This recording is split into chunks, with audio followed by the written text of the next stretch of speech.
Hey there, listeners! Have you ever wondered what becomes of a people when their last storyteller falls silent? What happens to entire worlds that thrived for thousands of years, yet left behind nothing but scattered stones and faint whispers buried in the earth? Tonight, we're not just telling history, we're reaching into the silence before history even began. Picture a world younger, wilder, small bands of humans moving like shadows across vast, untamed landscapes, living lives so vivid, yet destined to vanish long before anyone thought to carve their names in stone or clay. Have you ever thought about the footsteps that came before all recorded footsteps? The songs that were sung in languages now lost forever? The voices that rose around fires and then disappeared into the wind? Let me know in the comments where you're listening from and what time it is right now. There's something strangely comforting about knowing we're all drifting into this mystery together from different corners of the world, connected by the same curiosity for those who came before us. Now, dim the lights. Maybe let a gentle fan hum in the background. We're about to slip back 12,000 years to the edges of the great ice, where small tribes wandered through a world melting and reshaping beneath their feet. Their stories were never written, never carved, never passed to scribes. But if you listen closely to the wind through ancient valleys, you might still catch the echoes, the quiet struggles, the small triumphs, the fragile hope that kept them moving forward. Tonight, you'll walk where they walked. You'll feel the weight of their survival, the warmth of their fleeting joys, and the strange beauty of a life lived without the thought of permanence. So close your eyes, and let's step into a time when every sunrise was both a gift and a question mark. You wake to the seep of cold moisture through the animal hide beneath you. The earth is never truly dry, never truly warm. Even when you've carefully chosen your sleeping spot, away from the low places where frost gathers, sheltered by the twisted trunk of an ancient birch, dampness finds you. It creeps through the carefully sewn seams of your sleeping fur, a patient invader that has claimed another night's rest. Your shoulder, the one you always seem to favor, aches with a deep, bone-settled cold that will take the better part of the morning to work free. Imagine yourself there, in those first moments between sleep and waking, when consciousness returns like water seeping through cracked earth. The sounds around you tell their own story, the soft snores of your kinfolk, the distant crack of settling wood in the dying fire, and always the whisper of wind through grass that never stops moving. This is the soundtrack of your existence, as constant as your own heartbeat. You are part of something small and precious, a band of perhaps 20 souls, bound together by necessity and blood, moving endlessly across a landscape that shows no mercy and promises no rest. The rhythm of your days has been the same for as long as anyone can remember. Wake, gather, hunt, move, survive. The ritual never varies, because variation means death. Your hands know the weight of hunger before your mind fully awakens. Before you even open your eyes, your fingers move instinctively to your belly. The hollow feeling there tells you everything you need to know about yesterday's success, or lack thereof. Food is not a comfort in your world, it is a fleeting victory. A temporary postponement of the gnawing ache that serves as your most faithful companion. You have learned to measure time not by the sun's position, but by the intensity of your body's demands. Rising from your sleeping place requires a careful orchestration of stiff joints and reluctant muscles. The cold has settled into your bones like an unwelcome tenant, and each movement sends sharp reminders through your frame. Your feet, wrapped in carefully maintained leather, touch ground that yields like a sponge. The morning dew has mixed with yesterday's mud, creating a surface that will squelch and pull at every step you take today. The fire is your first concern, always your first concern. You move toward the dying embers with the practiced quiet of someone who has learned that sudden movements in the pre-dawn darkness can startle others into panic. Fire is life. Fire is warmth. Fire is the thin barrier between your small band and the vast indifference of the natural world. You kneel beside the carefully constructed ring of stones, feeling the faint warmth that still radiates from last night's burning. Your hands, already cracked from constant exposure to wind and weather, work with automatic precision. Gathering tinder is an art you have perfected through necessity. Your fingers find the driest bark, the most promising twigs, the perfect arrangement of materials that might coax flame from ember. Each breath you blow into the glowing heart of the fire pit is measured, deliberate. Too little, and the spark dies. Too much, and you scatter the precious heat you're trying to nurture. This is how you begin every day on your knees, breathing life into something that wants to die. Your stomach contracts with familiar emptiness as the fire takes hold. The growing light reveals the faces of your companions, emerging from their own struggles with cold and stiffness. You see the same careful assessment in their eyes that you feel in your own. Who looks strong enough for today's challenges? Who seems to be fighting something deeper than cold? The old woman Tala's grandmother coughs in a way that sends worry through the group like ripples through still water. Each person's health is everyone's concern, because the loss of even one pair of hands, one set of eyes, one store of knowledge, diminishes your chances of seeing another season. The morning meal, if it can be called that, consists of whatever survived yesterday's gathering. Perhaps a handful of roots, their earthy sweetness more imagination than reality. Maybe strips of meat so carefully preserved that they have the texture of leather and require long, patient chewing to yield any nourishment. You eat slowly, not from any sense of savoring, but because rushing food through your system can bring its own problems. Every calorie must be stretched, every morsel made to last. Water is your next concern, and it is never simple. The nearby stream runs clear, but you have learned not to trust appearances. Water can carry invisible death, can harbor sickness that will drop strong hunters to their knees within days. You taste it carefully, letting a small amount rest on your tongue before swallowing. The elders have taught you to read water like others read the sky. The stream tastes of stone and snowmelt. Clean but cold enough to shock your empty stomach. You drink in small sips, feeling the liquid trace a path through your center. Temporary relief for a thirst that never fully disappears. Filling the water containers' carefully sewn bladders and hollowed gourds requires planning. The containers must be clean, the water source must be reliable, and the weight must be balanced against the distance you plan to travel. Every decision branches into more decisions, each one carrying consequences that might not become apparent until days later. The morning's first major task is always the same: deciding where death is least likely to find you today. You gather with the others in a circle that has formed itself without conscious planning. This is how your people have always made decisions, not through hierarchy or force, but through the slow process of speaking, listening, and feeling for the path that offers the best chance of survival. The conversation flows in the old language, words worn smooth by generations of use, carrying meanings that would take paragraphs to explain in any tongue that exists today. Should you follow the river valley, where water is certain, but where larger predators also gather? Should you climb toward the ridgeline, where the view is better, but where exposure to wind and weather will drain your strength? Each option carries its own burden of risk, its own promise of hardship. There is no good choice, only choices that might prove less fatal than others. Your hands begin their daily work before the decision is even finalized. While the adults debate direction and distance, your fingers find familiar tasks. Checking the bindings on your tools, ensuring that the carefully crafted spear points remain secure in their wooden shafts. Feeling along the length of your digging stick for signs of weakness or wear. These implements are not just tools, they are extensions of your body, crafted with the same care you might give to a beloved child. The making of a proper tool can take days, even weeks. First, the selection of materials: wood that has the right balance of hardness and flexibility, stone that will hold an edge, sinew that will bind without breaking. Then the careful process of shaping, testing, adjusting.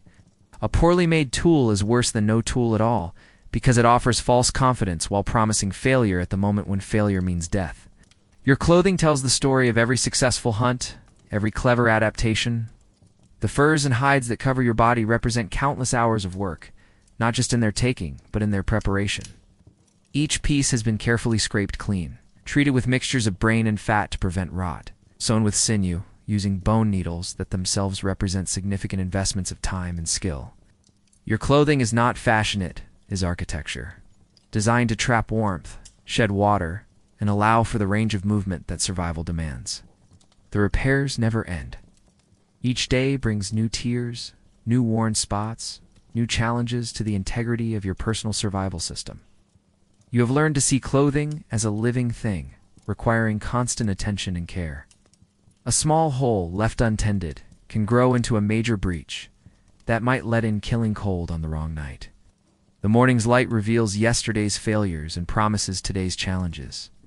As the sun climbs higher, painting the landscape in shades of possibility, you can see the signs of your passage through this place.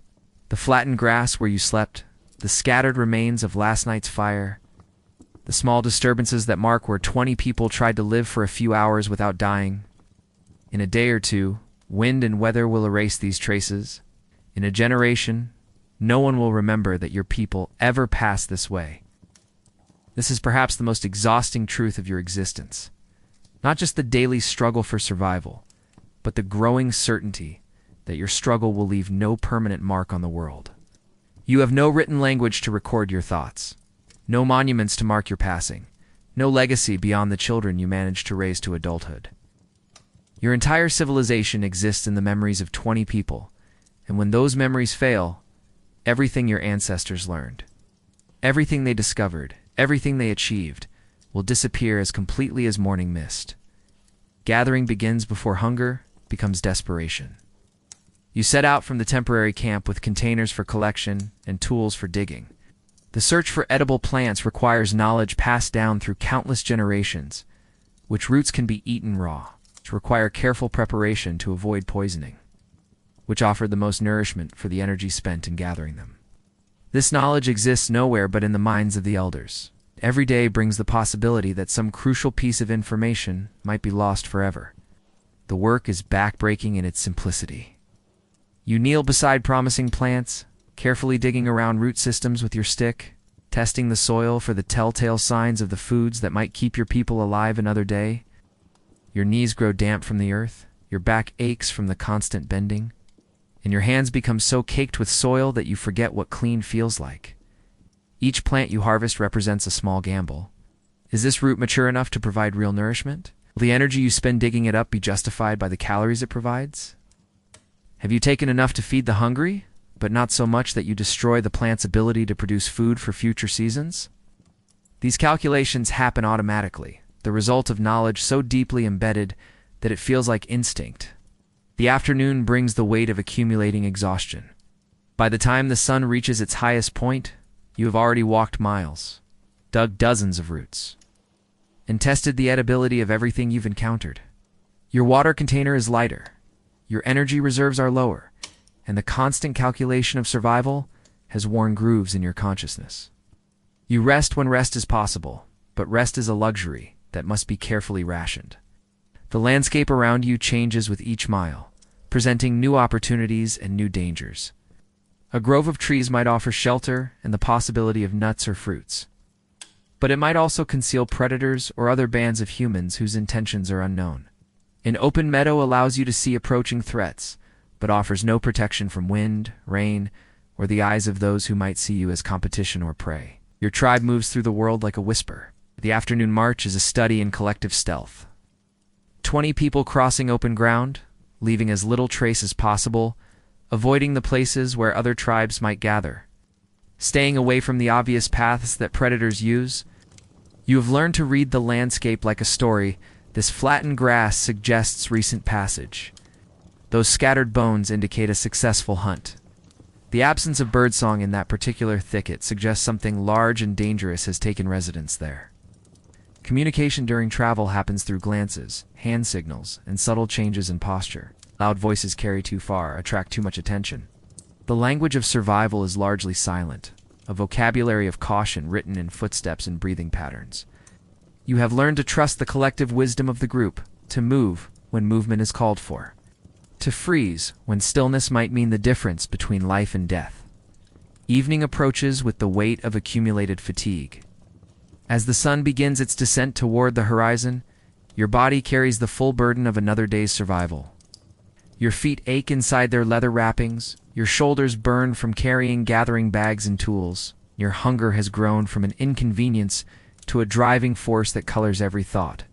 The search for tonight's shelter becomes a tent, a place that offers protection from wind, concealment from other eyes, and access to the resources you'll need for tomorrow's continuation of the endless journey.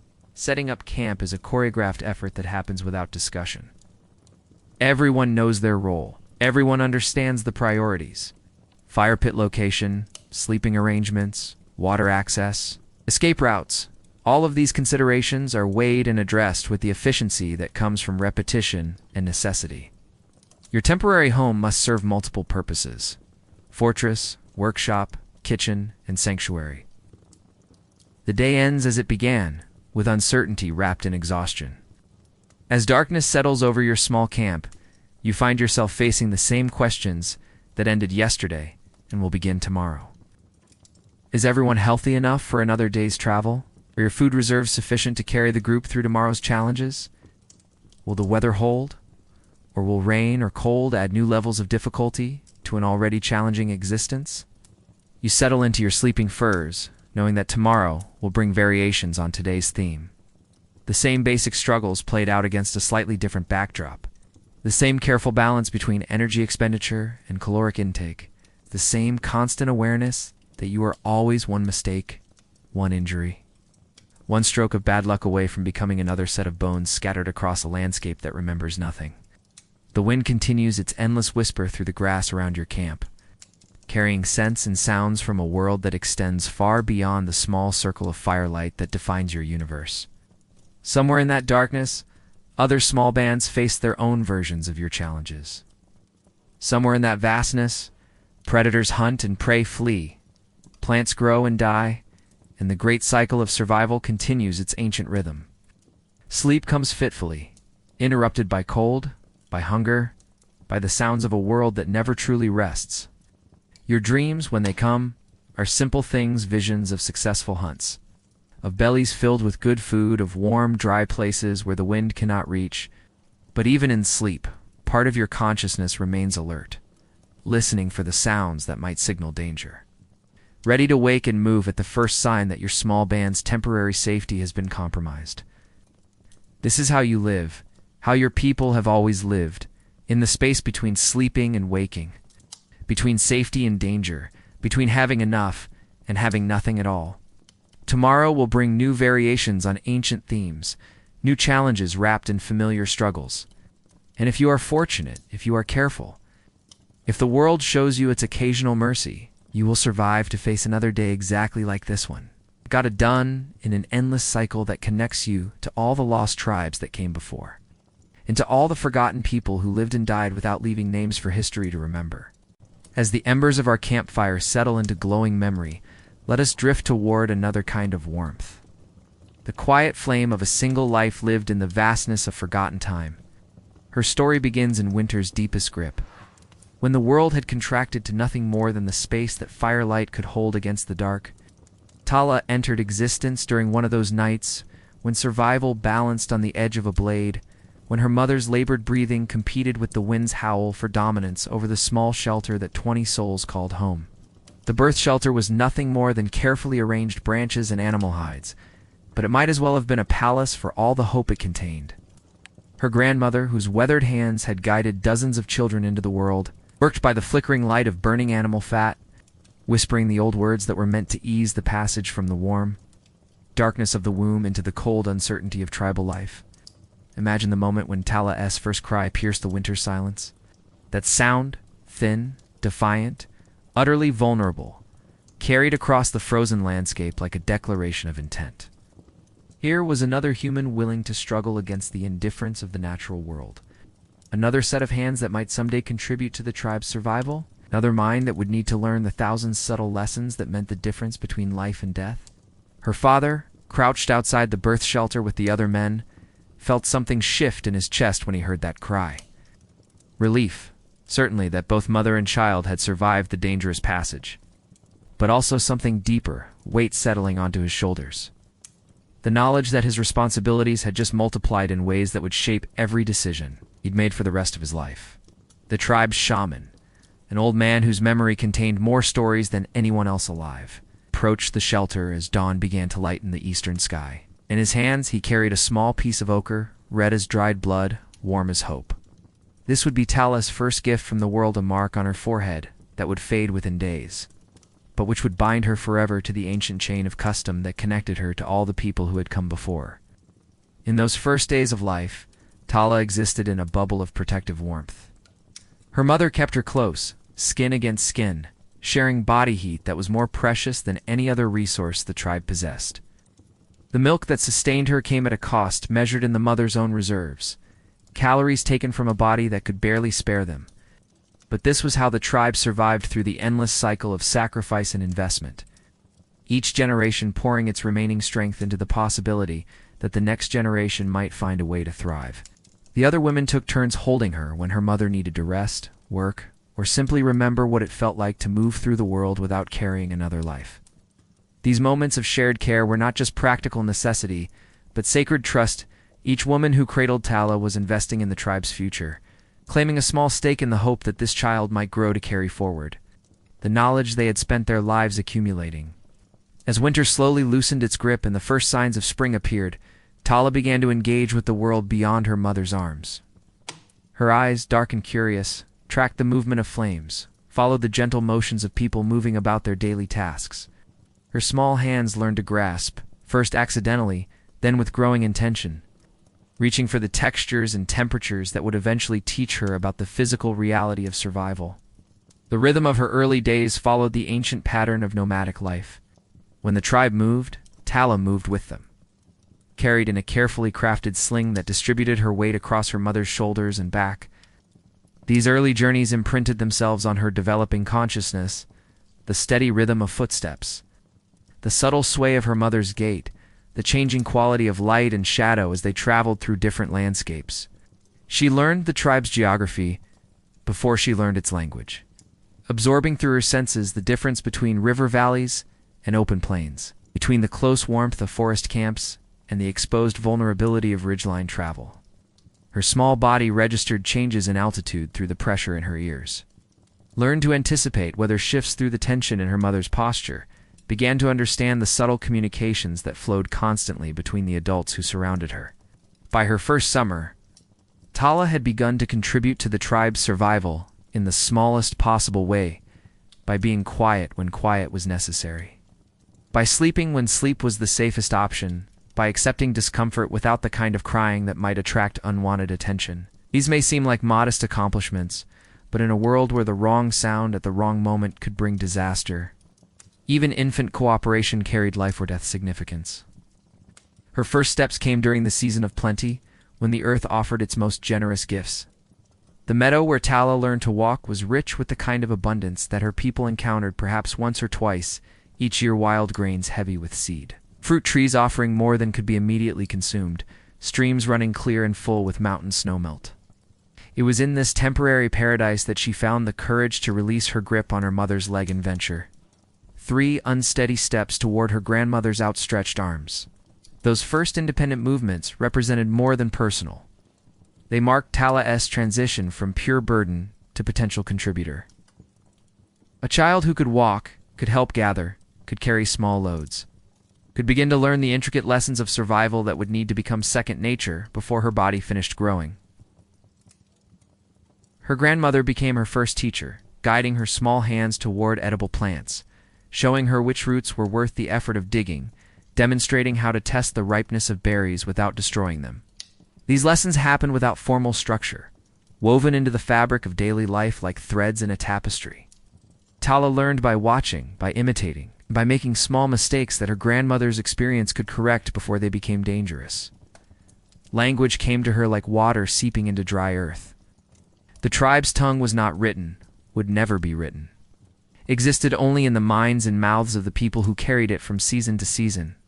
Tala absorbed this language through constant exposure, her young brain mapping sounds to meanings, learning the subtle differences that distinguished a warning from a greeting, a question from a command.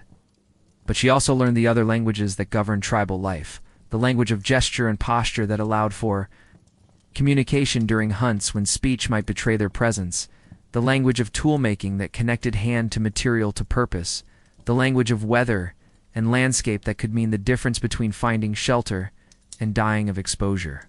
Her first words were practical ones: mama, water, hungry, cold. But gradually, her vocabulary expanded to include concepts that had no equivalent in any tongue that exists today. Words for the specific quality of light that meant storm was approaching.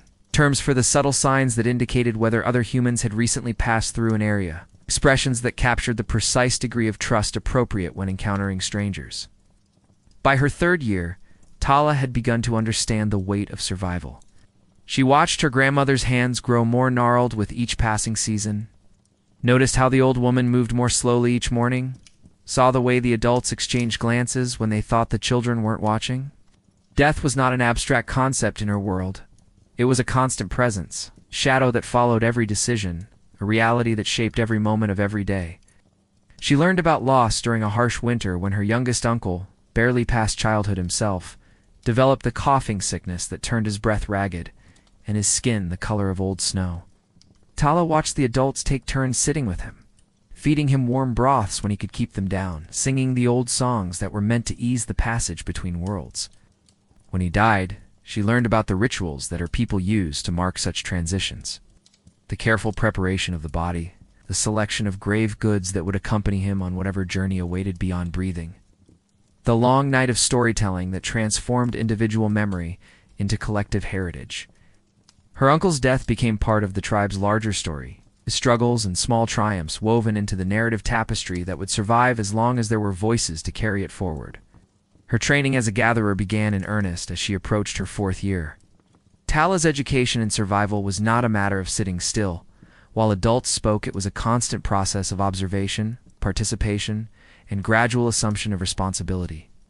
She learned to identify edible plants, not through memorization but through repeated exposure, her hands learning to recognize the texture of valuable roots, her nose developing the ability to distinguish between safe and dangerous fungi. Her small fingers proved surprisingly adept at the delicate work of seed collection, their size allowing her to extract nutrition from sources that adult hands might damage or overlook. She learned to move through vegetation without disturbing it unnecessarily, to take only what was needed, to leave enough behind to ensure that future seasons would offer similar abundance. The knowledge she absorbed during these gathering expeditions was encyclopedic in its scope and utterly practical in its application. She learned which barks could be processed into fiber strong enough for binding, which leaves could be used to treat common ailments, which stones held the right qualities for tool making. This information existed nowhere except in the minds of her teachers, and every lesson carried the weight of potential survival. Her first successful hunt was a moment of quiet triumph. The prey was modest, a ground-dwelling bird that had been injured and could not fly, but the skills required to track it, approach it, and dispatch it cleanly were the same ones she would need to master if she hoped to contribute meaningfully to the tribe's survival. Tala's small spear, crafted especially for her developing strength, found its mark with a precision that brought approving nods from the adults who had been watching from a respectful distance. But the kill was only the beginning of the lesson. Tala learned how to process the bird efficiently, wasting nothing, transforming every part of the small body into something useful meat for immediate consumption. Bones for tool making, feathers for decoration and insulation, sinew for binding. The process took hours and required the kind of patience that could only be developed through repetition and guidance. Her grandmother showed her how to give thanks for the life that had been taken, speaking words that acknowledged the bird's sacrifice and the responsibility it placed on those who would benefit from its death. This was not sentimentality, but practical wisdom. People who understood the cost of survival were less likely to waste precious resources, or more likely to make decisions that honored the difficulty of staying alive in an unforgiving world. As Tala grew stronger, the tribe itself faced increasing challenges. The abundance that had marked her early childhood began to give way to leaner times. The herds that her people had followed for generations started to migrate along different routes, following changes in climate and vegetation that made their traditional hunting grounds less reliable. Water sources that had flowed consistently for as long as anyone could remember began to run dry during the hottest parts of summer. These changes forced the tribe to adapt in ways that stressed their traditional knowledge. Elders who had spent lifetimes learning the patterns of their territory found themselves guessing about conditions in unfamiliar landscapes. The careful balance between resource consumption and renewal that had sustained the tribe for countless generations began to show signs of strain. Tala, now approaching her 7th year, was old enough to understand that something fundamental was shifting in her world. The adults spoke in hushed tones about the possibility of joining with other bands, sharing resources and knowledge in ways that had not been necessary in living memory.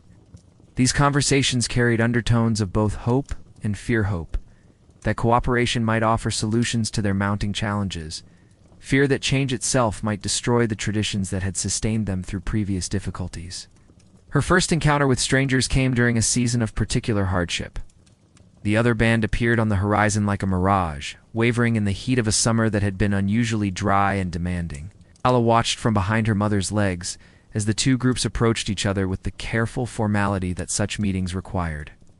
Every gesture was significant, every word chosen for its potential to either ease tension or trigger conflict. The negotiations that followed were complex beyond Tala's understanding, involving the exchange of information about water sources and game movements, the sharing of food resources, the delicate process of determining whether temporary cooperation might benefit both groups. She observed the way her own people presented themselves, confident but not aggressive, needy but not desperate, open to alliance but prepared for betrayal. In the end, the two bands traveled together for several weeks, their combined knowledge allowing them to navigate challenges that might have overwhelmed either group alone. Tala learned that survival sometimes required the expansion of trust beyond blood relationships, that the boundaries of us and them could shift depending on circumstances, that the skills her people had developed for internal cooperation could sometimes be extended to encompass strangers. By her 9th year, Tala had begun to sense the fragility of everything she had learned to value. The grandmother, who had been her primary teacher, was showing clear signs of the decline that comes to all who live long enough to see their bodies betray their accumulated wisdom.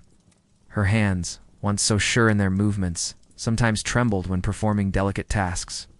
Her memory, still vast and detailed, occasionally produced moments of confusion that frightened Tala more than she could articulate. The prospect of losing her grandmother meant more than personal grief. It meant the potential loss of knowledge that existed nowhere else. Techniques and insights that had been refined through generations of trial and error. Tala found herself listening more intently to the old woman's stories, trying to absorb not just the surface information, but the deeper patterns of thought that had allowed her grandmother to survive when so many others had not. During long evenings beside carefully tended fires, her grandmother began to share the deeper mysteries of their people's existence. The stories that explained how the world had come to be shaped as it was, the wisdom that connected individual survival to larger patterns of meaning, the understanding that allowed a person to face death with dignity rather than despair. Her transition toward adulthood was marked by increasingly difficult challenges. Tala's body began to change in ways that signaled her approaching ability to contribute to the next generation. But these changes came at a time when the tribe's long-term prospects seemed increasingly uncertain. The territory they had traversed for generations was no longer reliable in its abundance. Other bands, facing similar pressures, had become more territorial, less willing to share information about resources or safe passage. The rituals that marked her passage toward womanhood were adapted to acknowledge these changing circumstances. The traditional patterns of preparation and celebration were modified to emphasize skills that might be particularly important in the difficult times that seemed to lie ahead. Tala learned not just the ancient arts of her people, but variations and alternatives that might serve when traditional methods proved insufficient. Her education now included knowledge that previous generations had not needed to consider: how to evaluate whether strangers might be trustworthy allies or dangerous competitors, how to cache resources in ways that might allow the tribe to survive extended periods of scarcity, how to read landscapes for signs of long-term changes that might require fundamental alterations in their way of life. The winter of her 11th year brought tests that would define the rest of her story. The cold that season was unlike anything in living memory, arriving early and settling into the landscape with a permanence that challenged every assumption about seasonal cycles. Food became scarce in ways that forced desperate choices: whether to consume seed stock that had been saved for planting, whether to hunt animals that were normally protected to ensure future populations, whether to abandon traditional territories in search of conditions that might be more favorable. Tala watched her people make these decisions through the democratic process that had always guided their survival. But she could see the strain that impossible choices placed on relationships that had previously been sources of strength. Arguments arose about priorities and strategies. Disagreements that reflected not personal animosity, but the desperate difficulty of choosing between bad options and worse ones. Her grandmother died during the deepest part of that winter, slipping away during a night when the wind howled like all the voices of the departed calling from beyond the edge of existence. Tala held the old woman's hand as her breathing grew shallow and finally stopped. Feeling the precise moment when accumulated wisdom became memory, when living knowledge transformed into story, the spring that followed brought both relief and recognition of irreplaceable loss. As the world began to warm and the immediate threat of death by freezing receded, Tala found herself occupying a position she had not expected to hold so young. With her grandmother's death, she had become one of the primary keepers of knowledge about plant lore, toolmaking, and the subtle skills that sustain daily life. The weight of this responsibility was almost crushing. She was not yet fully adult, but circumstances had made her wisdom essential to the tribe's survival. Her days became a constant balance between learning and teaching, between absorbing the guidance of the remaining elders and passing along what she knew to the children who looked to her for instruction.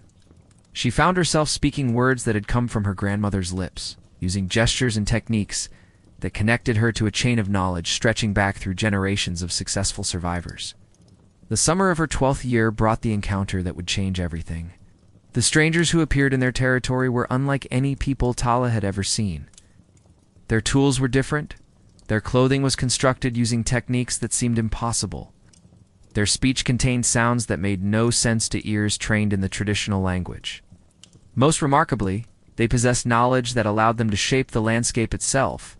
They had built structures that remained in place season after season after season, had developed methods of encouraging certain plants to grow where they wanted them to grow.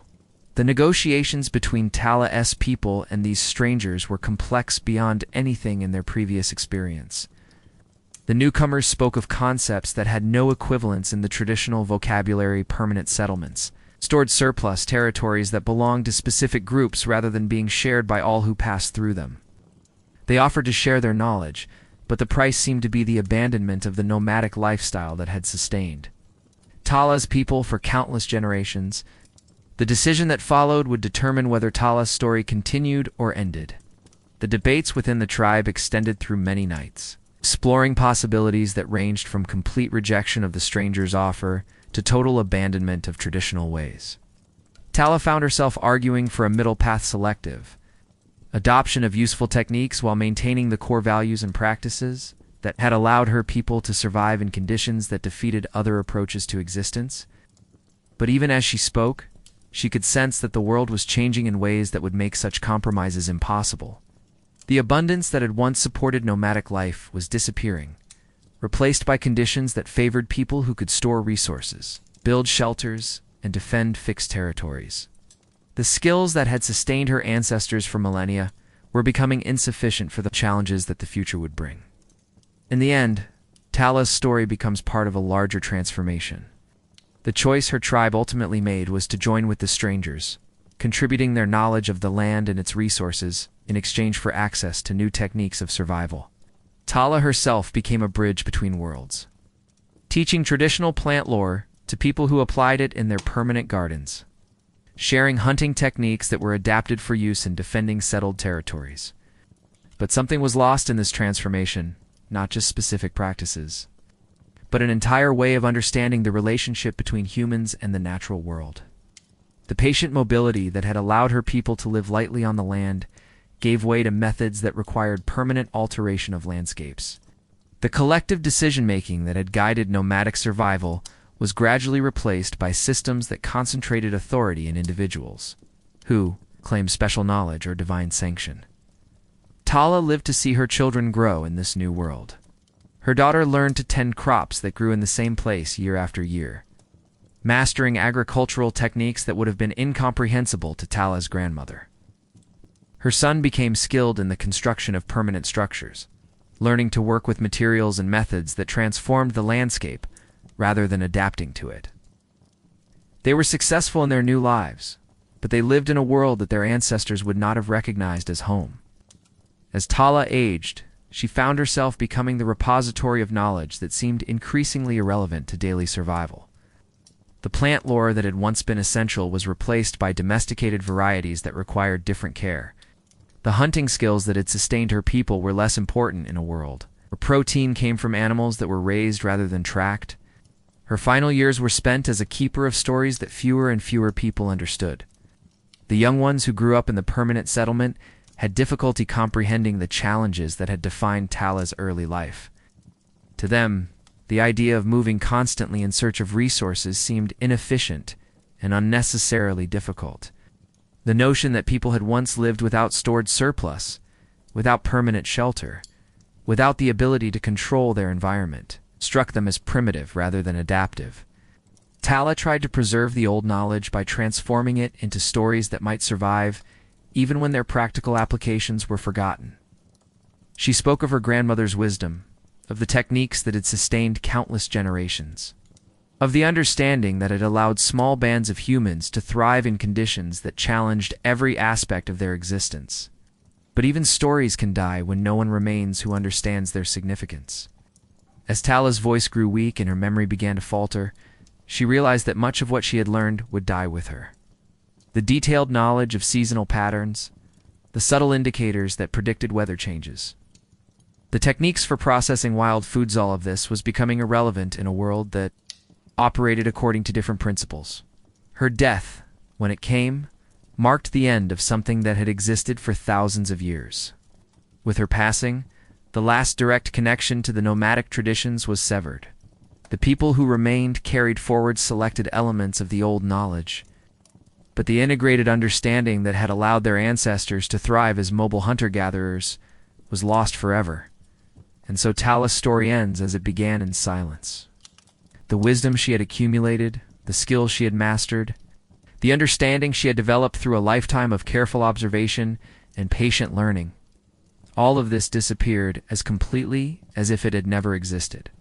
The world moved forward according to new patterns, guided by different principles, shaped by technologies and social arrangements that would have been unimaginable to the people who had raised her. In the space of a single generation, an entire way of life had vanished. The techniques that had sustained humans through the long transition from Ice Age to agricultural abundance were forgotten. The stories that had preserved essential knowledge were no longer told. The languages that had carried subtle distinctions and crucial information were replaced by new vocabulary suited to different kinds of challenges. Tala's life spanned the bridge between two worlds, but the bridge itself disappeared when she did. After her death, there was no one left who could remember what it had felt like to wake each morning uncertain of where that night's shelter would be found. No one who retained the skills necessary for reading landscapes as sources of temporary abundance. No one who understood the social arrangements that had allowed small groups to make collective decisions about survival. Her story ends in the silence that claims all stories when the last person who remembers them stops breathing. But perhaps in the quiet moments when wind moves through ancient grasslands, when firelight dances against darkness, when the rhythm of footsteps creates its own meditation, perhaps then something of Tala's world still whispers in the spaces between what we remember and what we have forgotten. As Tala's story fades into the silence that claims all forgotten voices, let us turn our attention to what remains, the faint whispers that patient earth still holds, the subtle signs that speak to those who know how to listen. In a meadow somewhere in what we now call Eastern Europe, a farmer's plow catches on something harder than soil. The metal blade skips across an obstruction that shouldn't exist in this carefully cultivated field, leaving behind a scar in the earth that reveals a color different from the rich brown loam that surrounds it. The farmer pauses, wipes sweat from his forehead, and kneels to investigate what has interrupted his spring planting. What he finds is a circle of stones, each no larger than his fist, arranged with a precision that speaks of human intention. Stones are blackened on one side, stained with the residue of fires that burned when his ancestors were still learning to shape metal. Between the stones, the soil is different, darker, richer, mixed with charcoal and the microscopic remains of meals consumed around warmth that died 10,000 years ago. This is how the lost tribes speak to us now, through arrangements of stone and shadow, through soil that remembers what happened above it. The farmer, driven by curiosity older than agriculture itself, carefully scrapes away more earth. His hands calloused from working land his family has owned for generations, uncover artifacts that connect him to people who knew this same earth when it wore different clothes, when forests stood where his wheat grows, when small bands of humans moved across landscapes that existed without boundaries or names. He finds tools that fit comfortably in his palm, their edges still sharp after millennia of burial. Stone scrapers worn smooth by hands that processed hides with the same careful attention his grandmother once gave to preparing wool. Bone needles so fine they could pierce leather without tearing it. Testament to skills developed through generations of practice. Each object carries the invisible weight of human intention, the accumulated knowledge of people who understood materials and techniques that died with their last practitioners. But it is what he doesn't find that tells the deeper story. There are no grand monuments here, no carved stones declaring the achievements of kings or the glory of conquering armies. No metal ornaments suggesting accumulated wealth, no evidence of the hierarchies that would later define human societies. The absence of permanent structures speaks as clearly as their presence might have. These were people who built their lives around movement rather than accumulation, who measured success and survival rather than surplus. The archaeologist who eventually examines this site will catalog each fragment with scientific precision. But even her trained analysis can only hint at the human experiences these objects once facilitated. The scraper that bears microscopic traces of animal fat once moved through hide held by hands that had learned their craft through seasons of necessity. The bone needle that shows where patterns consistent with repeated use was once guided by fingers that understood the difference between stitches meant to last a season and those that needed to endure a lifetime. Across the continent, similar discoveries accumulate like pieces of a puzzle that will never be complete. In what is now the American Northwest, coastal erosion reveals a midna, carefully constructed pile of shells and bones that speaks of generations, who return seasonally to the same gathering places. The arrangement is not random. Layers of different materials alternate in patterns that suggest sophisticated understanding of waste management and soil chemistry. These people knew that certain combinations of organic matter would decompose in ways that enrich the earth for future use. The shells tell stories of harvesting techniques so efficient they allowed entire communities to thrive on marine resources without depleting them. Size distributions indicate careful selection. The largest individuals were often left to reproduce, ensuring that future generations would find abundance where their ancestors had gathered. This was not conservation as we understand it, driven by abstract environmental ethics, but pragmatic wisdom developed through countless cycles of feast and famine. The bones whisper of relationships between humans and animals that existed nowhere else in history. Mixed among the shells are the remains of dozens of species fish, birds, marine mammals, land animals, both large and small. But the pattern of butchering marks, the distribution of skeletal elements, the careful processing of every usable part, speaks of people who understood their place in the web of life not as dominators but as participants. These hunters took what they needed and used everything they took. Bones were split to extract marrow, then fashioned into tools. Antlers became handles and digging implements. Even the smallest bird bones were processed to yield sinew for binding and bone for decoration. Nothing was waste because waste was a luxury these people could not afford. But perhaps the most haunting discoveries are the ones that speak of minds like ours, capable of wonder beyond mere survival. In a cave in what we now call France, researchers have found evidence of the world's oldest known art studio. The floor is stained with ochre ground, so fine it feels like powder between modern fingers. Stone palettes still hold traces of pigments mixed with animal fat and plant extracts, creating colors that have somehow survived 10,000 years of darkness and dampness. The cave walls bear no images. Whatever art was created here was portable, meant to travel with people who could not afford the luxury of permanent galleries. But the sophistication of the pigment preparation suggests artistic traditions as complex as any that would develop in later civilizations. These were not crude experiments in decoration, but refined techniques passed down through generations of practitioners who understood color and composition as thoroughly as they understood survival. The absence of finished artwork makes the studio more mysterious, not less. What did these ancient artists create? Decorated clothing that has long since returned to Earth, ceremonial objects that were too sacred to leave behind in burial sites. Body paint that transformed hunters into spirits, gatherers into forces of nature. The pigments could have served any of these purposes or all of them, or others that our modern minds cannot even imagine. The grinding stones show where patterns that suggest decades of use. The same hands that shaped spear points and processed hides also mixed colors with the patience of people who understood that beauty.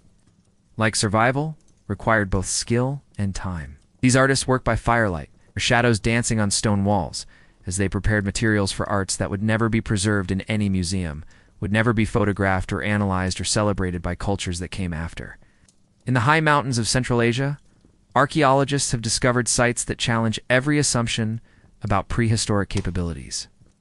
At altitudes where modern humans require special equipment to function effectively, ancient people established what can only be called workshops places, where they gathered to produce tools of such sophistication that experts initially refused to believe their age. The dating methods were checked and rechecked. The contexts were analyzed and reanalyzed. But the evidence remained consistent.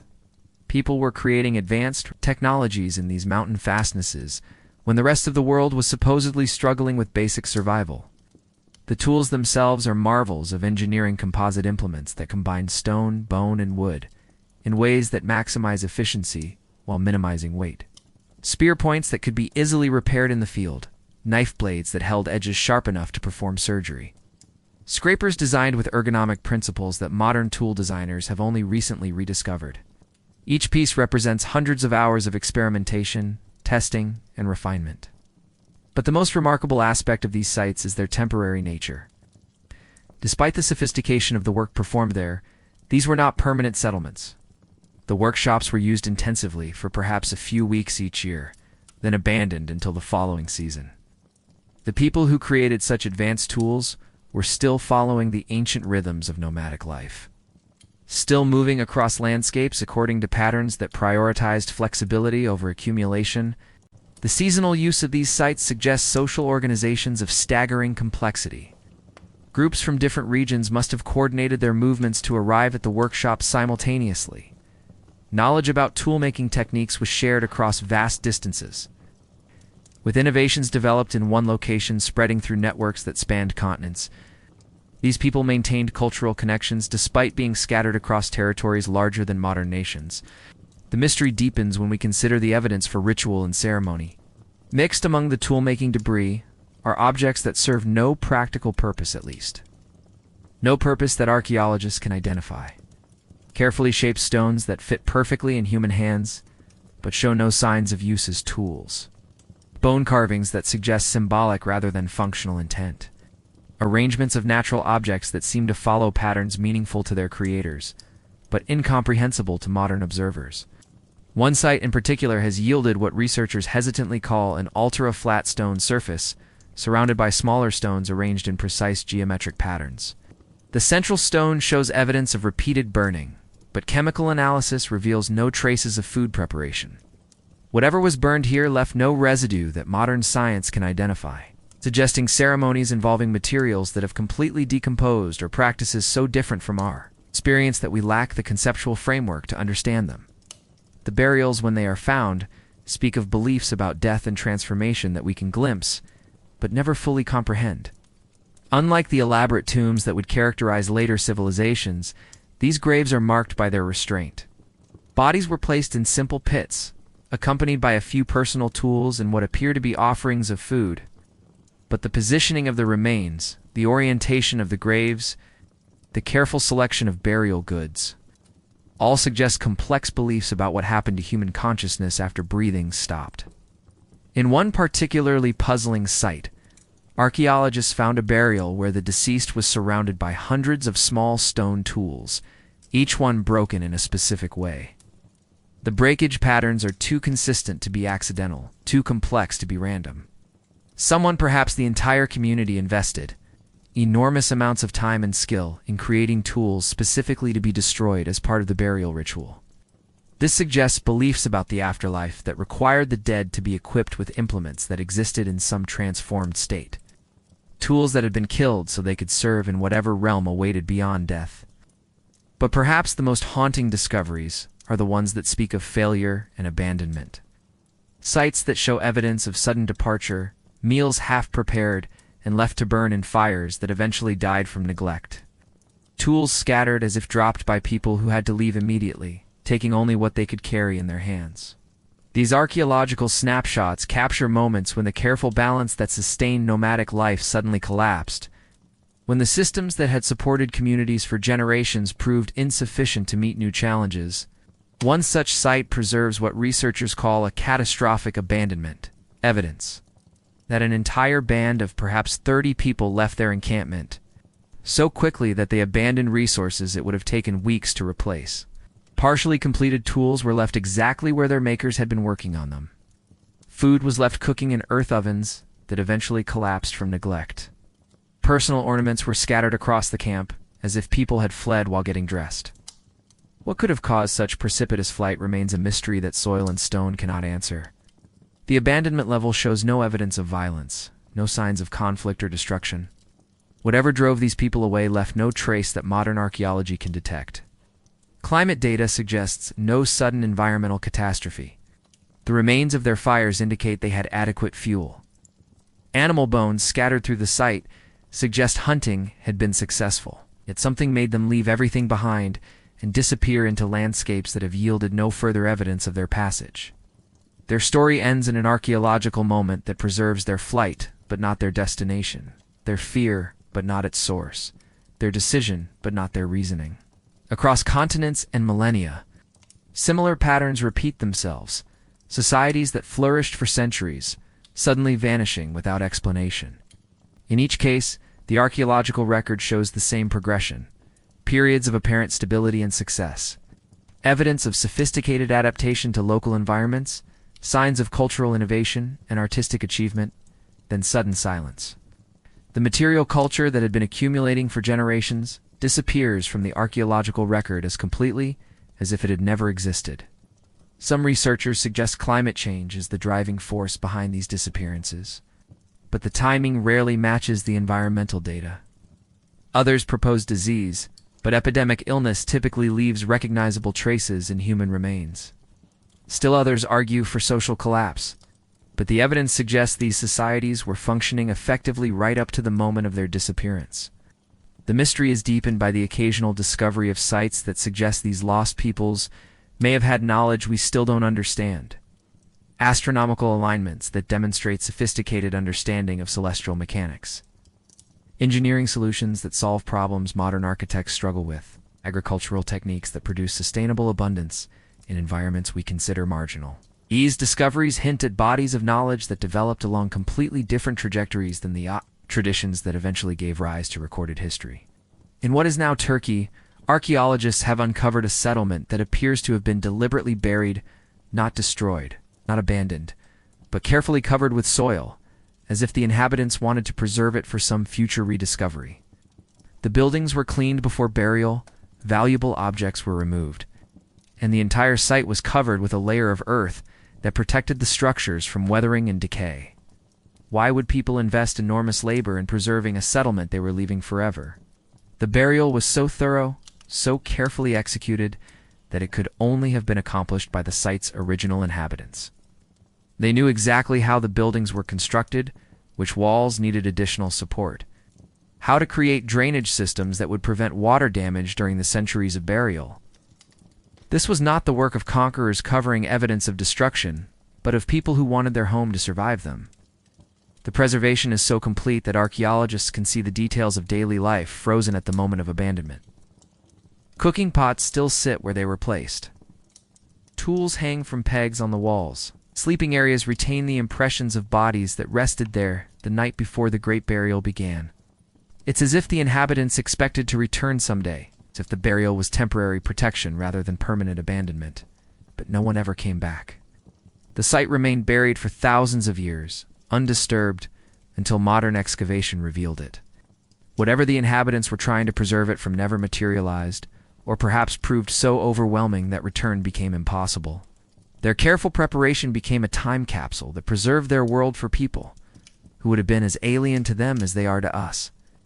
Similar sites have been found across the world, suggesting that this pattern of careful preservation before disappearance was not unique to one culture or region. People separated by thousands of miles and centuries employed similar strategies for protecting their settlements before vanishing from the historical record. They shared not just techniques, but perhaps a common understanding of impending changes that required such drastic responses. The implications are staggering. These discoveries suggest that prehistoric peoples may have possessed predictive capabilities we don't understand. Knowledge systems that allowed them to anticipate changes decades or centuries before they occurred. They could prepare for departures that wouldn't happen for generations. It organized preservation efforts that required community-wide cooperation over extended periods. Or perhaps they were responding to changes that were already underway but invisible to us, environmental shifts, too subtle for modern instruments to detect. Social pressures that left no archaeological traces, spiritual crises that we lack the conceptual framework to recognize. Their careful preparations might have been responses to realities we cannot perceive, solutions to problems we don't know how to identify. In the end, the archaeological record raises more questions than it answers. Every discovery that illuminates one aspect of these lost cultures creates shadows elsewhere. Every question that finds a tentative answer generates a dozen new mysteries. The more we learn about the sophistication of prehistoric societies, the more puzzling their disappearance becomes. The tools we find speak of knowledge traditions that took centuries to develop, yet vanished so completely that later cultures had to reinvent basic techniques from scratch.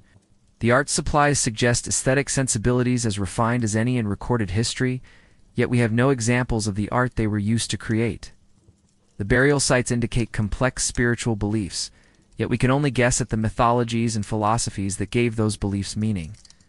Perhaps the greatest mystery is not what happened to these lost tribes, but what they knew that we had forgotten. Their sustainable relationships with their environments, their non-hierarchical social organizations, their integration of practical skills with artistic expression, their understanding of landscape and season and the subtle rhythms that governed successful survival. All of this knowledge disappeared as completely as if it had never existed. We are left with fragments and shadows, with carefully preserved pigments that once created unknown masterpieces, with tools designed for tasks we can no longer identify, with burial practices that honored beliefs we cannot comprehend. The earth holds their traces like a library written in a language we have never learned to read. And yet, in quiet moments, when archaeology gives way to imagination, we might glimpse what we have lost. The hand-ground pigments speak of artists who understood color as medicine, decoration as prayer, beauty as survival strategy. The carefully broken tools suggest beliefs about death that honored both the living and the departed, that saw transformation rather than ending in the moment when breathing stopped. The deliberately buried settlements hint at people who thought in geological time, who made preparations for futures they would never see. These were people who lived fully in their present while maintaining connections to both deep past and distant future. They carried forward knowledge inherited from countless previous generations while adapting and innovating to meet changing circumstances. They understood themselves as temporary expressions of something larger and more permanent than individual consciousness. Their disappearance may have been less catastrophe than transformation. Perhaps they didn't vanish so much as evolve, changing in ways that left no archaeological traces, because the changes were more fundamental than simple cultural adaptation. Perhaps they found solutions to problems that threaten not just their individual survival, but the sustainability of human presence on Earth.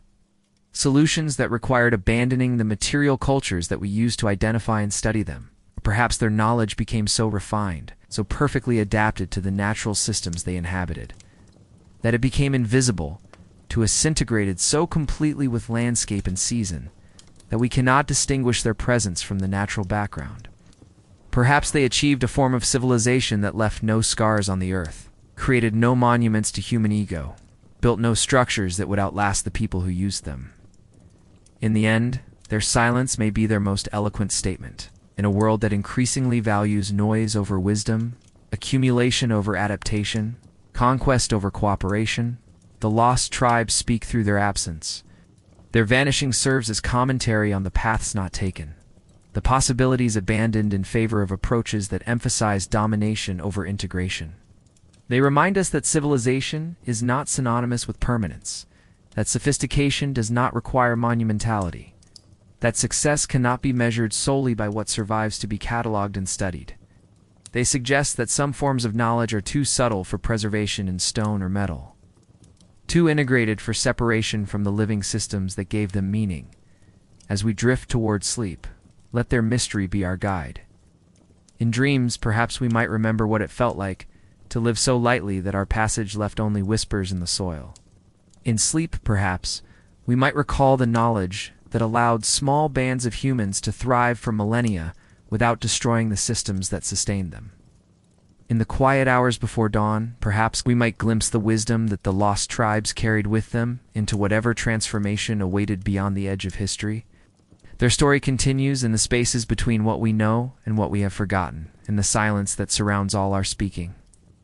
In the earth that holds all our traces and remembers everything we choose to abandon. They are not lost, perhaps, but simply waiting for us to develop the sensitivity necessary to hear their ongoing whispers, to recognize their presence in the wind through ancient grasslands, in the patient arrangements of stone and shadow that speak to those who know how to listen. As the echoes of buried mysteries fade into comfortable silence, let us drift toward a different kind of existence, one that emerged as the nomadic world was disappearing, built upon foundations that the wandering tribes would never understand. In a valley that had known only seasonal visitors for countless generations, something unprecedented was taking shape. Where Tala's people might have camped for a few weeks during their endless migrations, other humans were creating something that would outlast individual lifetimes, the first permanent settlement in a region that had never seen walls that remained standing through winter's harsh passage. The man who would become the settlement's first chief had been born into a nomadic band not unlike Tala's people, but circumstances had taught him lessons that previous generations had never needed to learn. A childhood injury that left him unable to keep pace with seasonal migrations, an unusually harsh winter that killed most of his birth tribe, a chance encounter with others who had been similarly displaced by changes too large for individual adaptation. All of these experiences had prepared him for thoughts that nomadic minds found almost incomprehensible. Imagine him in those first years when permanence was still an experiment rather than an assumption. His name was Kamal, though the sounds that formed it would be meaningless in any language spoken today. He stood at the edge of what would become humanity's first agricultural revolution, but he could not have understood the magnitude of the transformation he was helping to create. To him, the decision to build structures that would survive multiple seasons was simply a practical response to circumstances that made traditional nomadic strategies impractical. The valley he chose offered advantages that nomadic peoples had always recognized but never thought to exploit permanently. A reliable water source that flowed year-round, soil rich enough to support intensive plant cultivation, natural barriers that provided protection from both weather and potential enemies. What made Kamal different was not his ability to recognize these advantages, but his willingness to commit to them exclusively, abandoning the flexibility that had been humanity's primary survival strategy for millennia. The first permanent structure was little more than an enlarged version of traditional temporary shelters. Kamal and his followers refugees from failed nomadic bands, individuals whose injuries or age made migration difficult. People who had grown weary of the constant uncertainty that defined traditional life began by building something that looked familiar. Wooden frames covered with animal hides designed to keep out wind and rain, while allowing for the circulation of air that prevented the accumulation of dangerous moisture. But unlike temporary shelters, these structures were built with the assumption that they would need to last. The wooden frames were sunk deeper into the earth, creating foundations that could resist the frosty cycles that destroyed temporary constructions. The hides were treated with additional care, processed using techniques that prioritized durability over the quick turnaround that nomadic life demanded. Each element of construction was considered not just for immediate function, but for long-term performance. The psychological adjustment required for this shift cannot be overstated. Nomadic peoples lived with the assumption that anything they built would eventually be abandoned, that permanence was not just impossible, but actually undesirable. Kamal's people had to learn to think in terms of seasons and years rather than days and weeks, to invest labor in projects whose benefits would not be immediately apparent. The first harvest changed everything. During their nomadic years, Kamal's people had gathered wild grains when they encountered them, taking what nature offered without attempting to influence the process. But permanent settlement created the possibility of a fundamentally different relationship with plant resources, the ability to encourage preferred species, to select for characteristics that served human needs, to gradually transform wild landscapes into managed ecosystems. The transition was not immediate or dramatic. In the early years, the settlement's diet still consisted primarily of hunted animals and gathered wild plants. But gradually, the small plots of land where grain seeds had been scattered began to produce more reliable yields than random gathering. The women who tended these plots began to notice patterns: which plants grew best in which locations, which seeds produced the most abundant harvests, which techniques for soil preparation increased productivity. Kamal watched this transformation with fascination and growing unease. The abundance that careful cultivation could produce was undeniable, but it came at a cost that nomadic thinking found difficult to accept. The plots required constant attention, daily labor that tied people to specific locations during critical growing seasons. The stored surplus that made winter survival more predictable also created the need for protection, for social arrangements that could defend accumulated resources against those who might prefer taking to producing. With surplus came the possibility of specialization, and with specialization came inequality. In nomadic bands, everyone's survival depended on their ability to contribute to the group's collective needs. The elderly shared knowledge, the strong provided labor, the skilled taught techniques, but no one could survive by depending solely on the work of others. The settlement's growing agricultural surplus changed this fundamental equation, creating the possibility that some people could contribute to group survival without engaging directly in food production. Kamal found himself becoming the settlement's first full-time administrator, spending his days making decisions about resource allocation, resolving disputes between families, and planning for seasonal challenges that permanent settlement created. His knowledge of the valley's resources, his experience with both nomadic and settled strategies, his ability to think beyond immediate survival needs. All of these qualities made him valuable in ways that transcended his physical contributions to daily labor. But this specialization came with consequences that no one had anticipated. As Kamal spent less time in direct food production, he began to depend on the surplus created by others. This dependence created relationships of obligation and authority that had no equivalent in nomadic society. People brought him food not out of reciprocal sharing, but in recognition of his special role in ensuring the settlement's survival. The first winter in permanent settlement revealed both the advantages and the costs of abandoning nomadic flexibility. When the cold season arrived, Kamal's people faced it from behind walls that provided unprecedented protection from wind and weather. Their stored grain supplies meant they could survive without the constant foraging that made nomadic winters so precarious. The specialized knowledge that different individuals had developed allowed them to maintain and repair their structures, to process food more efficiently, to create tools and clothing better suited to their new way of life. But they also discovered vulnerabilities that nomadic peoples had never needed to consider. Their fixed location made them visible to anyone who might be traveling through the valley. Their accumulated surplus made them targets for groups who preferred raiding to production. Their dependence on stored resources meant that any loss, whether to theft, spoilage, or natural disaster, could threaten the entire community's survival. During the coldest months, when travel was most difficult and the settlement was most isolated, tensions emerged that nomadic bands had rarely experienced. Disputes over resource allocation became more serious when resolution required people to continue living together rather than simply separating into different groups. Personality conflicts that might have been resolved through temporary separation became chronic sources of stress. When permanent residence made avoidance impossible, Kamal found himself making decisions that nomadic leaders had never needed to consider.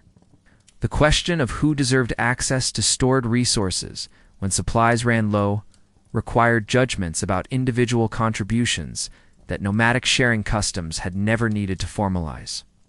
The problem of maintaining order when people disagreed about priorities demanded authority structures that traditional consensus building could not easily accommodate. The challenge of planning for future seasons required commitments that restricted individual choice in ways that nomadic flexibility had always avoided.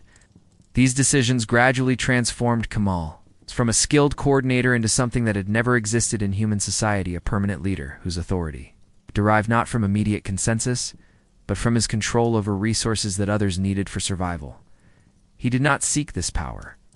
It emerged from the logic of permanent settlement as naturally as plants grew from carefully tended soil. His living space began to reflect his changing status. While other families continued to occupy single-room structures similar to traditional shelters, Kamal's dwelling expanded to include space for storing the records he was learning to keep, for meeting with individuals who sought his arbitration of disputes, for the planning sessions that permanent settlement required. The extra space was justified by practical necessity, but it also served as a visible symbol of his emerging authority. The second year brought visitors who would change the settlement's relationship with the outside world. The first travelers to encounter Kamal's permanent settlement were members of a nomadic band, whose traditional territory included the valley where the experiment in settled life was taking place. Their reaction was a mixture of curiosity, suspicion, and incomprehension. The idea that people would voluntarily surrender the freedom of movement that defined human existence struck them as both foolish and somehow dangerous. The negotiations that followed established patterns that would govern human interactions for millennia to come. The nomads needed access to the valley's resources during certain seasons, but they were willing to acknowledge the settlers' claims to exclusive use during other periods. In exchange for this accommodation, they offered information about conditions in distant territories, trade goods that the settlement could not produce for itself, and military alliance against threats that might be too large for either group to handle alone. But the relationship was fundamentally unequal in ways that both sides struggled to understand. The nomads possessed mobility and knowledge of vast territories, but they could not match the settlers' ability to accumulate and store resources. The settlers had surplus and specialized skills, but they lacked the flexibility to respond to changing conditions through movement. Each group had become dependent on capabilities that the other possessed. Trade relationships gradually evolved that would have been incomprehensible to earlier generations. Kamal found himself managing exchanges that involved not just immediate reciprocity, but complex calculations about future value. The nomads might bring furs and exotic stones in exchange for grain and processed goods, but these transactions required agreements about quantities, qualities, and timing that traditional gift exchange systems could not accommodate. The need to evaluate different types of goods, to store value across seasons, to maintain relationships with groups that might not return for months or years. All of these challenges pushed the settlement toward innovations that would eventually become fundamental to human civilization. Systems for recording transactions, standards for measuring quantities, concepts of debt and credit that could span multiple seasons. All of these developments emerged from the practical requirements of managing trade relationships between settled and nomadic peoples. Kamal's role in these exchanges further elevated his status within the settlement. His knowledge of negotiation techniques, his understanding of different groups' needs and capabilities, his ability to plan for future transactions, all of these skills made him indispensable in ways that extended far beyond internal community management. He became the settlement's primary interface with the outside world, its representative in dealings that could affect everyone's survival. The third year brought the first clear evidence that the experiment in permanent settlement was creating something entirely new in human experience. The children born in the settlement during its early years had never known nomadic life. Their understanding of space and time, their assumptions about security and risk, their relationships with the natural world, all of these fundamental aspects of human consciousness were shaped by experiences that their grandparents would have found alien. They took for granted the availability of stored food, the protection of permanent walls, the presence of adults who specialized in activities other than direct survival tasks. These children learned different skills than nomadic youth, developed different relationships with their environment, and formed different expectations about their own futures.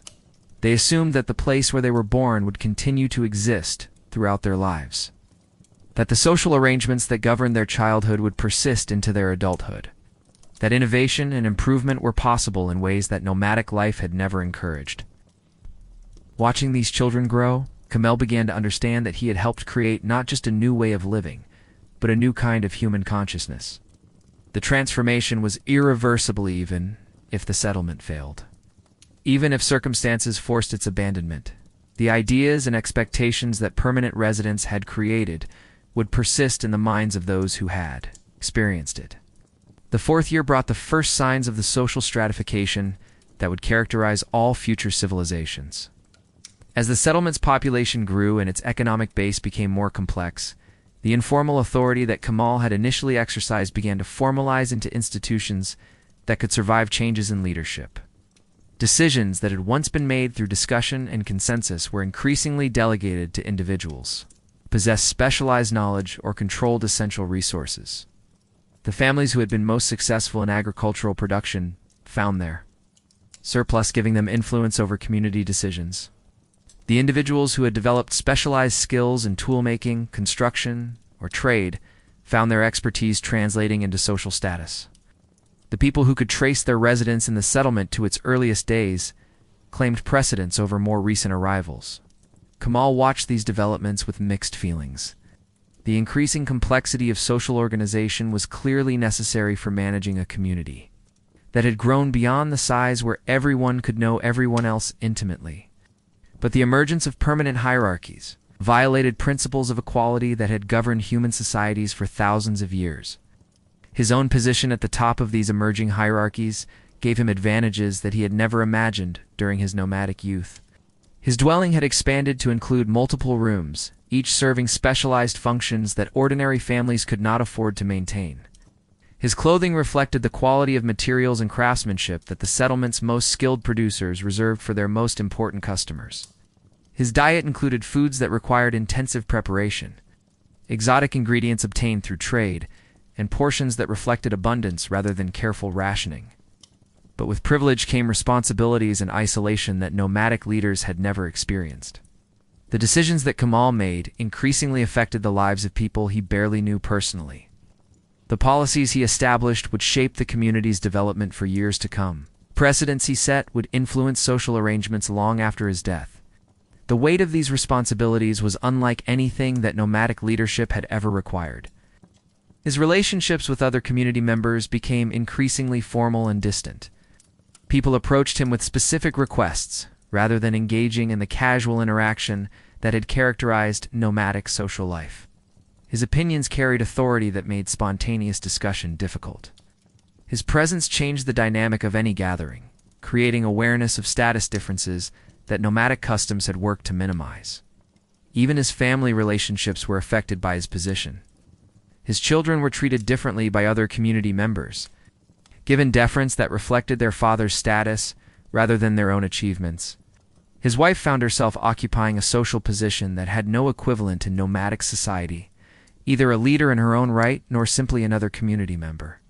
But something in between that required the navigation of social complexities that had never existed before. The fifth year brought external challenges that tested the settlement's new social arrangements. A drought that lasted longer than anyone could remember created the first serious shortage of resources since the community's founding. The agricultural surplus that had seemed so reliable proved vulnerable to conditions that nomadic peoples could have addressed by moving to more favored regions. The settlement's commitment to permanent location meant that its members had to survive the crisis where they were, using whatever resources they could access or create locally. The crisis revealed both the strengths and the weaknesses of the social systems that had evolved during the settlement's growth. Kamal's authority allowed for rapid decision-making about resource allocation, work assignments, and long-term planning that nomadic consensus building might not have achieved quickly enough to address urgent needs.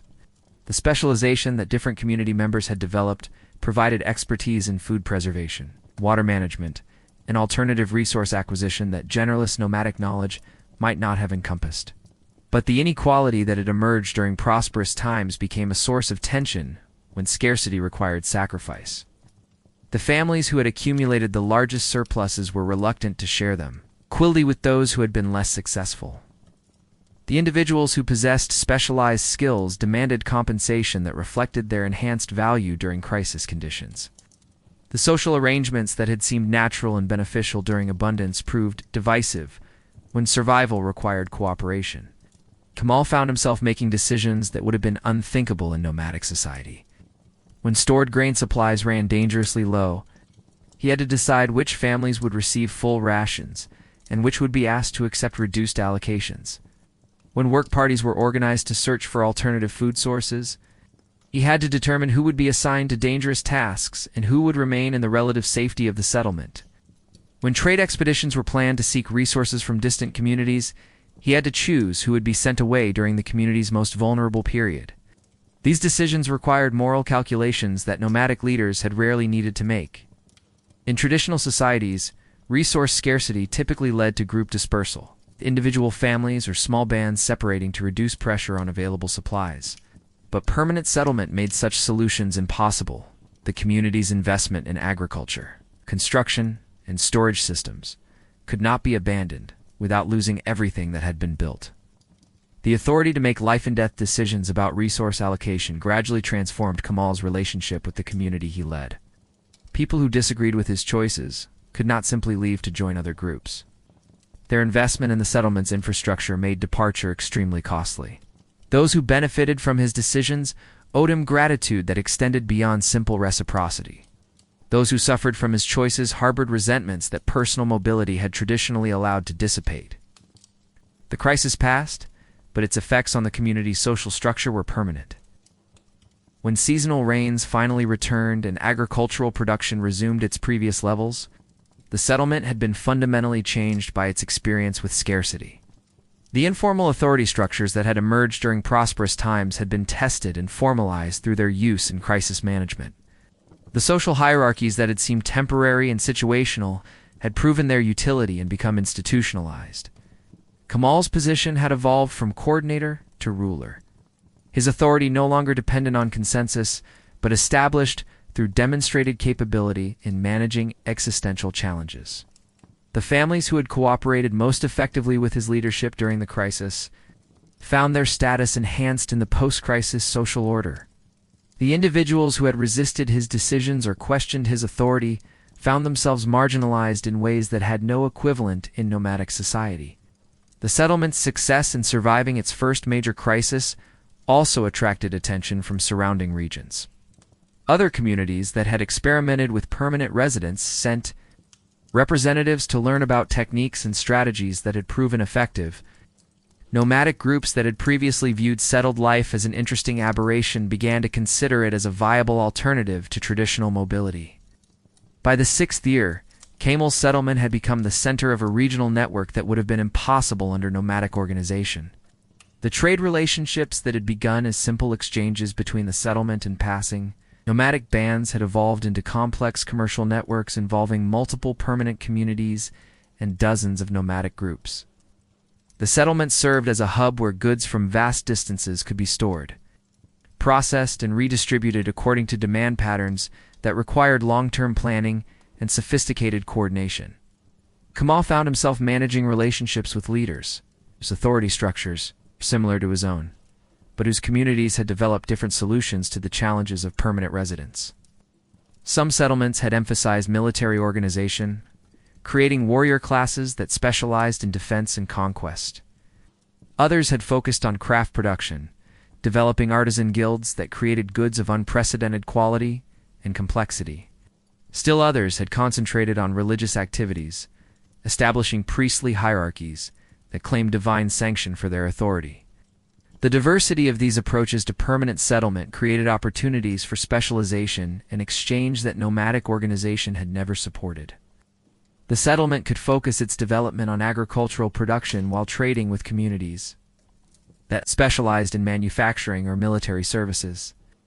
This regional division of labor created efficiencies and innovations that isolated communities could never have achieved. But these advantages came with vulnerabilities that nomadic peoples had never needed to consider. The settlement's dependence on trade relationships for essential resources meant that disruptions in the regional network could create shortages more severe than anything that local resource scarcity might cause. The community's specialization in agricultural production left it vulnerable to military attack by groups that had emphasized warrior training. The social hierarchies that had proven effective for internal organization created targets for external groups that might benefit from disrupting established leadership structures. Kamal's advanced age began to create additional challenges as the settlement entered its 7th year. His accumulated knowledge and established relationships made him irreplaceable in ways that nomadic leadership had never allowed. The authority structures that had evolved around his personal characteristics could not easily be transferred to potential successors. The community faced the prospect of leadership transition in circumstances where failure could threaten not just individual survival, but the entire experiment in permanent settlement.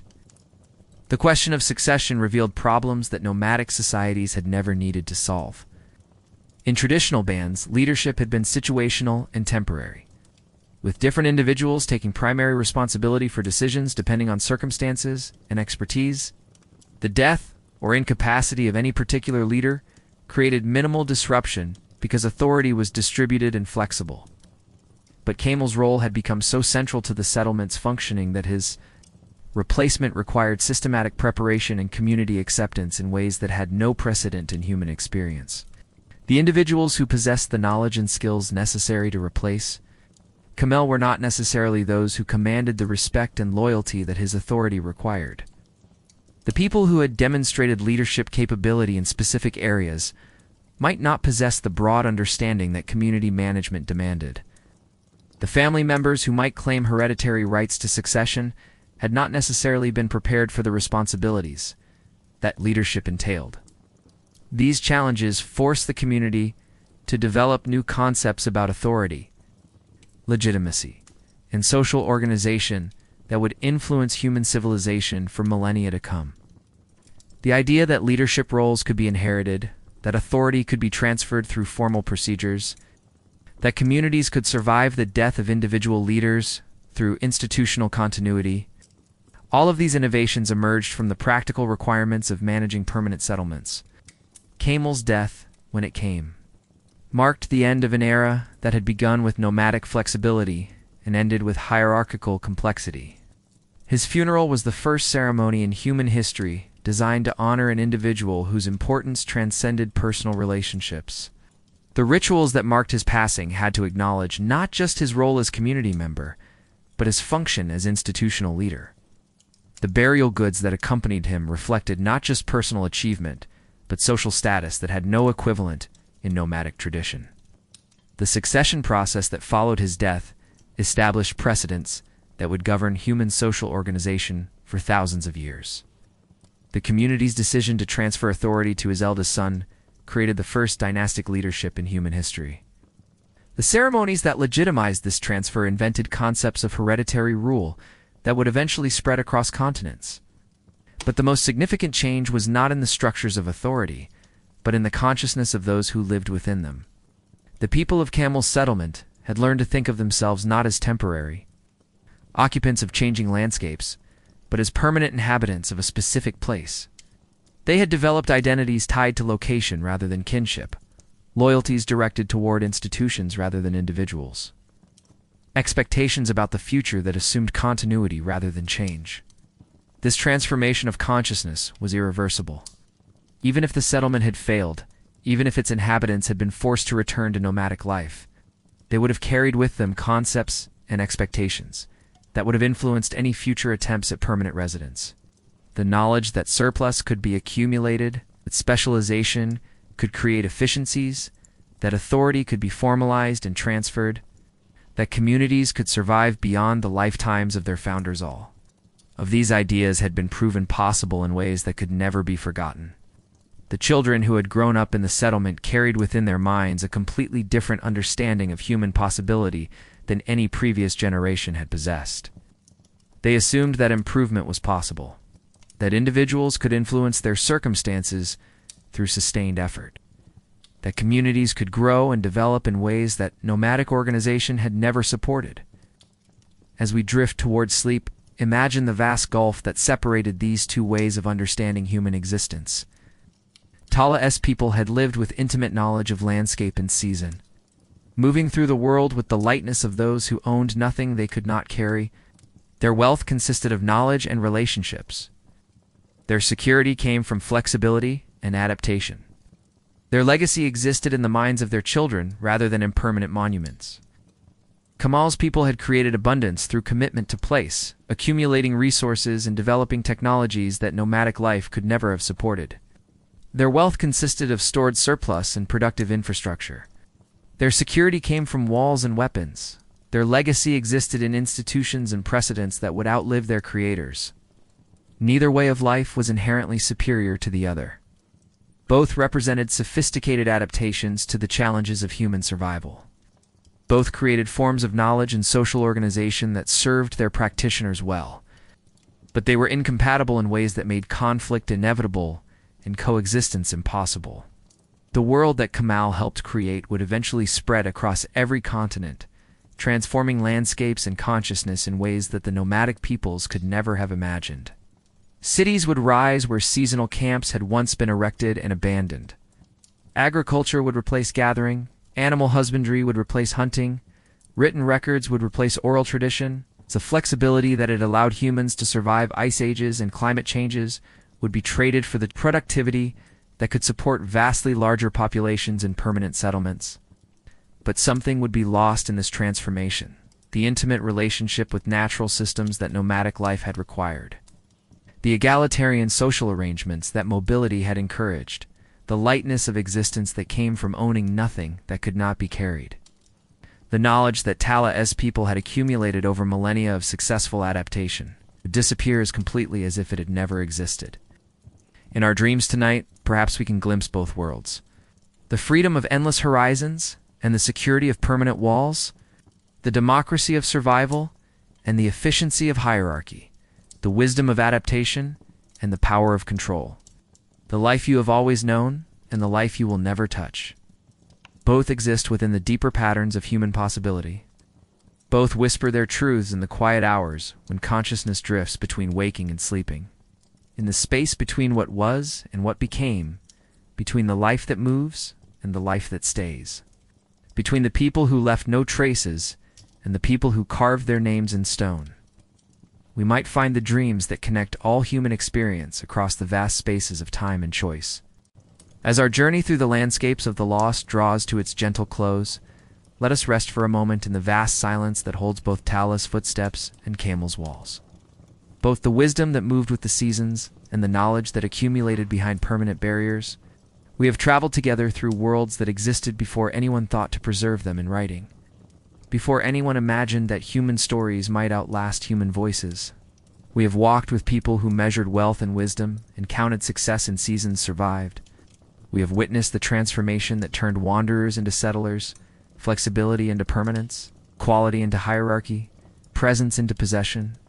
Tonight, as you settle into the comfort of your own permanent shelter, surrounded by accumulated objects that nomadic peoples could never have imagined owning, consider the strange journey that brought you to this moment.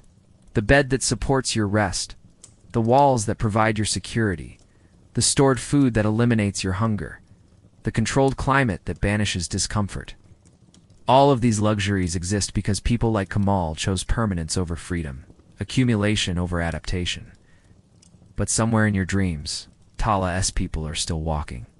They move through landscapes that exist now only in imagination, following seasonal rhythms that civilization has forgotten, carrying knowledge that was never written down, because it was too subtle for words, too integrated for separation from the living systems that gave it meaning.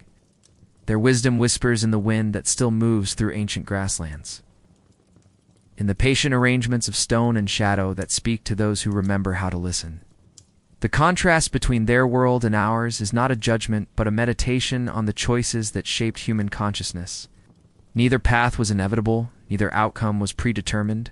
The transformation from nomadic mobility to settled permanence happened because countless individuals made countless small decisions that gradually accumulated into civilizational change. We are the beneficiaries of that transformation, but we are also its prisoners. The abundance that permanent settlement created allows us to imagine alternatives to survival, to pursue knowledge for its own sake, to create art and music and stories that serve no immediate practical purpose. The security that accumulation provides frees us from the constant calculation of risk that governed every moment of nomadic existence. The specialization that hierarchy enables allows individuals to develop capabilities that generalist survival strategies could never have supported. But we have also inherited the vulnerabilities that permanent settlement created. Our dependence on complex systems makes us fragile in ways that nomadic peoples never experienced. Our separation from natural processes makes us ignorant of knowledge that earlier humans took for granted. Our hierarchical social arrangements create inequalities and tensions that traditional egalitarian customs worked to prevent. Perhaps the greatest loss is not practical, but psychological. Tala's people lived with the assumption that they belonged to the world rather than owning it. They were participants in natural processes rather than controllers of them. that their presence should enhance rather than diminish the landscapes that sustain them. This understanding created a form of consciousness that we can barely imagine, minds that thought in cycles rather than lines, that measured success through integration rather than domination, that found security in adaptation rather than control. The permanent settlements that replaced nomadic camps were not just different ways of organizing material life. They were different ways of understanding human existence itself. The shift from movement to location, from sharing to accumulation, from consensus to authority, from adaptation to control, all of these changes reflected fundamental alterations in how humans understood their place in the larger patterns of existence. Yet both forms of consciousness persist in the deeper levels of human awareness. In quiet moments, when the noise of civilization fades and the rhythms of natural systems become audible, we might glimpse the world as Tala's people experienced it. In dreams, when the boundaries of ownership dissolve and the landscapes of imagination expand beyond the constraints of permanent residence, we might remember what it felt like to belong to something larger than individual consciousness. The lost tribes are not truly lost. They exist in the parts of human awareness that civilization has covered but not destroyed. Their knowledge whispers and intuitions that we cannot explain. Their wisdom surfaces in moments when artificial divisions between self and world temporarily disappear. Their understanding guides dreams that carry messages from times when humans lived as integral parts of the systems that sustained them. Tonight, as sleep carries you beyond the boundaries of waking consciousness, let their presence be your guide. Rest in the knowledge that every human life connects to depths of experience that extend far beneath the surface of recorded history. Trust that your dreams might carry messages from ancestors whose names were never written down, but whose wisdom shaped the genetic and cultural inheritance that brought you to this moment. Sleep with the understanding that consciousness itself is larger than individual awareness, that human experience includes possibilities that civilization has forgotten but not destroyed, that the silence that surrounds all our speaking holds treasures that words could never contain. The lost tribes speak most clearly in the spaces between thoughts, in the pauses between breaths. In the quiet hours when the boundaries between past and present become permeable, they remind us that every ending is also a beginning, that every disappearance creates space for new emergence, that the patterns of human experience cycle through transformations that preserve essence while changing form. Their stories continue in ways that transcend the particular narratives we tell about them, in processes that connect individual consciousness to larger patterns of meaning and purpose. As you drift into sleep, carry with you the comfort of knowing that you are part of something much larger and more enduring than the circumstances of your individual existence.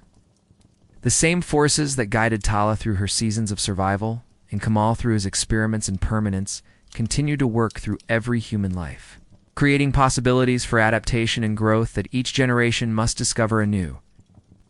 Let their silence be your peace, their mystery be your rest, their endless journey be your dreams. In sleep, we all return to the nomadic consciousness that civilization has never entirely erased. In dreams, we all become wanderers, moving through landscapes that exist beyond the boundaries of permanent residence. In the quiet hours before dawn, we all remember, however briefly, the wisdom that earlier humans carried like songs in their hearts, like maps in their bones, like prayers in their footsteps across the endless patient earth. Sleep well, fellow traveler. Rest in the knowledge that you carry within your consciousness the accumulated experience of every human generation that came before. Dream in the certainty that the lost tribes were never truly lost. They live on in the deeper patterns of awareness that connect all human experience across the vast expanses of time and change. The earth remembers everything. The silence holds all stories. The darkness that cradles your sleep tonight is the same darkness that held Tala's dreams, that embraced Kamal's visions. It continues to nurture the endless human journey through landscapes of possibility that exist as much in consciousness as in the physical world. Rest now, dream well. Let the lost tribes guide you through the country of sleep, where all boundaries dissolve and all stories continue in the eternal rhythm of human consciousness, exploring its own infinite depths. And in the morning, if you remember, you will know that you have never been alone.